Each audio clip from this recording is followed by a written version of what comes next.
Bacaan Kitab Suci Injil, Renungan dan Doa.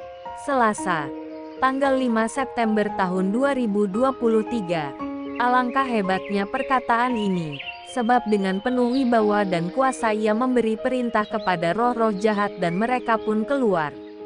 Inilah Injil suci menurut Lukas, bab 4 ayat 31-37. Kemudian Yesus pergi ke Kapernaum, sebuah kota di Galilea, lalu mengajar di situ pada hari-hari Sabat. Mereka takjub mendengar pengajarannya, sebab perkataannya penuh kuasa. Di dalam rumah ibadat itu ada seorang yang kerasukan setan dan ia berteriak dengan suara keras, "Hai engkau, Yesus orang Nazaret, apa urusanmu dengan kami? Engkau datang hendak membinasakan kami. Aku tahu siapa engkau, yang kudus dari Allah." Tetapi Yesus menghardiknya. Katanya, "Diam, keluarlah daripadanya." Dan setan itu pun menghempaskan orang itu ke tengah-tengah orang banyak, lalu keluar daripadanya dan sama sekali tidak menyakitinya. Dan semua orang takjub. Lalu berkata seorang kepada yang lain, katanya, "Alangkah hebatnya perkataan ini. Sebab dengan penuh wibawa dan kuasa Ia memberi perintah kepada roh-roh jahat dan mereka pun keluar." Dan tersebarlah berita tentang Dia kemana-mana di daerah itu. Demikianlah sabda Tuhan. Shalom, alangkah hebatnya perkataan ini. Sebab dengan penuh wibawa dan kuasa Ia memberi perintah kepada roh-roh jahat dan mereka pun keluar. Injil hari ini, Lukas bab 4 ayat 31-37. Dalam dunia modern seperti sekarang ini mungkin saja kita bertanya, apakah benar ada sebuah kekuatan yang sama kuatnya, dan nyata, dan bersifat pribadi seperti iblis? Apabila kita merupakan seorang pemerhati sejati, kita dapat melihat realitas pribadi-pribadi manusia yang memiliki kuasa yang besar untuk melakukan hal-hal yang jahat, untuk meruntuhkan apa yang baik, untuk membuat bingung dan menghancurkan. Kekuatan-kekuatan jahat itu sungguh besar dan tidak main-main.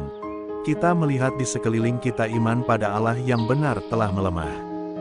Orang-orang pergi mencari orang pintar, yang dapat menyediakan berbagai jenis pengganti dari Allah, untuk mencari kedudukan penting, kehidupan yang nyaman kaya, membuat orang-orang tertarik dan terkesan dan lain sebagainya. Kita akan menemukan segala jenis tahyul di tengah-tengah orang tak beriman, tukang ramal, tukang baca suratan tangan dan lain sebagainya, semua bentuk upaya untuk kekuatan yang lebih tinggi yang mengatur kehidupan kita. Jikalau kita menerima klaim atas suatu kekuatan yang lebih tinggi tersebut sebagai suatu pengganti dari iman kita akan Allah, maka sesungguhnya kita adalah orang-orang bodoh. Seperti dikatakan oleh Santo Paulus, mereka menggantikan kebenaran Allah dengan dusta dan memuja dan menyembah makhluk dengan melupakan penciptanya yang harus dipuji selama-lamanya. Amin. Roma bab 1 ayat 25. Dusta itu memang permainan yang dimainkan si iblis, ia adalah pendusta dan bapa pendusta. Yohanes bab 8 ayat 44, si ular tua, yang menyesatkan seluruh dunia. Wahyu bab 12 ayat 9. Iblis adalah musuh dari kebenaran. Yesus menghadapi godaan dengan mengingatkan iblis akan perintah Allah yang pertama, engkau harus menyembah Tuhan, Allahmu, dan hanya kepada Dia sajalah engkau berbakti.